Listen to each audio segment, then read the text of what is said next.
আমার কেকের যাবতীয় ফটো প্রিন্ট যে দাদার থেকে করি সেই দাদার থেকেই আজকে অর্ডারটা ছিল। নমস্কার, আমি পায়েল। আমার লোকেশন ইছাপুরনিয়া ব্যারাকপুর। স্ক্রিনে দেওয়া নাম্বারে যে কোনো অর্ডার পারপাসে তোমরা হোয়াটসঅ্যাপ করতে পারো।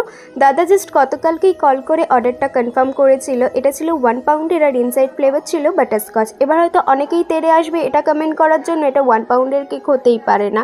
ট্রাস্ট মি, এটা 1 পাউন্ডেরই কেক। এটা কিন্তু এগ দিয়ে হয়েছিল। স্পঞ্জটা আর এগের সাইজ অনুযায়ী কিন্তু স্পঞ্জ কখনো একটু বেশি ফুলে যায়, আজকে ঠিক সেটাই হয়েছিল।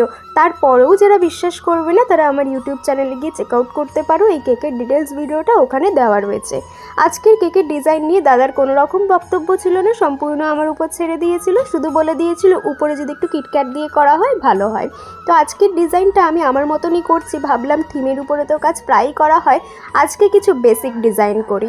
উপরে দাদার ডিমান্ড অনুযায়ী কিটক্যাটও অ্যাড করে দিয়েছি। যেহেতু বাটারস্কচ কেকটা হচ্ছিল তাই উপরে বাটারস্কচ নাট দিয়েই ভাবলাম ডিজাইনটাকে আরেকটু এনহ্যান্স করি। এই পর্যায়ে আমার মনে হচ্ছিল আরেকটু কালারফুল হলে ভালো হয়, তাই কিছু চেরিজও কাট করে নিয়ে উপরে গার্নিশিংটা করে নিচ্ছি।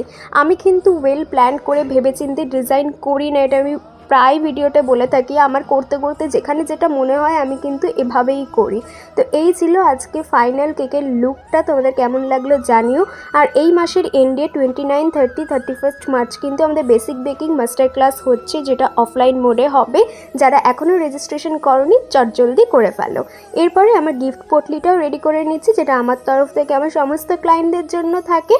আমার সমস্ত কিছু প্যাক করা হয়ে গেছে, এইবারে চললাম ডেলিভারি করতে। সবাই ভালো থেকো, রাধে রাধে। আজকের মতো টাটা।